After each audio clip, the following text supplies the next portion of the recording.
ისრაელის და ლიბანის ოფიციალური პირები სამშაბათს ვაშინგტონში ხვდებიან მეხუთე პირდაპირი მოლაპარაკებების რაუნდზე, რომელიც ჰეზბოლას განიარაღებას, ისრაელის ძალების სამხრეთ ლიბანიდან გაყვანას და ორ ქვეყანას შორის ნორმალიზაციის პერსპექტივას ეხება.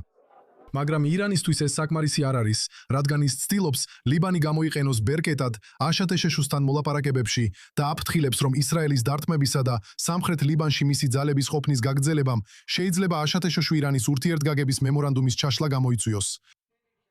ისრაელის თავდასხმები ლიბანში ახლა შეწყდა და მოსახლეობის უმეტესობა საკუთარ სახლებში დაბრუნდა. ჩვენ ამ მოლაპარაკებებს წარმატებით დავასრულებთ ლიბანის ტერიტორიული მთლიანობისა და ეროვნული სუვერენიტეტის უზრუნველყოფით მის მთელ ტერიტორიაზე. ჩვენ მას არ დავთმობთ, სანამ საბოლოო შედეგს არ მივაღწევთ. ლიბანის პრეზიდენტმა ჟოზეფ აუანმა, რომელიც ვიცე-პრეზიდენტ ჯეიდი ვენსს ესაუბრა და შეათხოვინეს, რომ ლიბანი აშშ-ირანის მოლაპარაკებების ნაწილია, პროტესტის ნიშნად განაცხადა, რომ დახმარებასა და ლიბანის შიდა საქმეებში ჩარევას შორის თხელი ზღვარია და აღნიშნა, რომ ბეირუთის სახელით ვერავინ აწარმოებს მოლაპარაკებებს. რაც შეეხება ჰეზბოლას, ეს ირანული დათვის ჩახუტება მათთვის ძალზე საჭირო ენერგიის ინექციაა.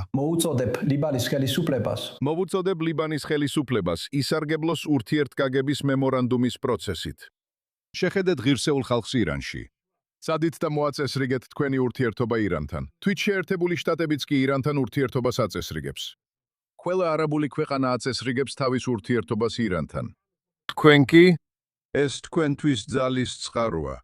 მაგრამ ჰეზბოლას გაძლიერება მხოლოდ ირანის სტრატეგიის ნაწილია აქ. თეირანი ასევე ცდილობს ლიბანი გამოიყენოს როგორც საშუალება, რომ განხეთქილება შეიტანოს ისრაელსა და შეერთებულ შტატებს შორის, იმ იმედით, რომ ისრაელი კიდევ უფრო მეტად იზოლაციაში მოაქციოს. ისრაელის პრემიერ-მინისტრმა ბენიამინ ნეთანიაჰუმ განაცხადა, რომ მისი ძალები ლიბანს არტოვებენ. ეს არის მთავარი დაბრკოლება. ეს ვის გითხრათ თქვენ? მან ეს საჯაროდ განაცხადა ისრაელში. კარგი, ჩვენ უყურებთ იმას, რასაც ისინი ამბობენ. შეხედეთ ამას. რას გააკეთებთ იმისთვის, რომ დარწმუნებული ხართ, რომ ის არ არის? არ ვაპირებ ბითხრად, რას ვაპირებ, მაგრამ თუ ეს პრობლემა მოგვარდება, მე ვარ პრობლემების გადამჭრელი. პრობლემებს ძალიან სწრაფად ვაგვარეთ, პიპისთანაც. ამასობაში ირანის ჩარევის გარდა ლიბანში გავრცელებული ინფორმაციით ყატარი ცდილობს დაარსოს ირიბი მედიაციის არხი ისრაელსა და ჰეზბოლას შორის ისრაელ-ლიბანის მოლაპარაკებების პარალელურად ვაშინგტონის თანხმობის თანხმობით. ინიციატივა ახლა ისრაელის პასუხს ელოდება.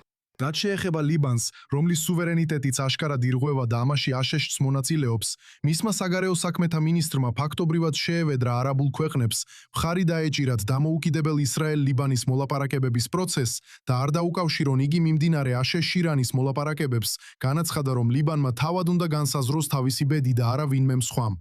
ბარში ხმაური ისმოდა.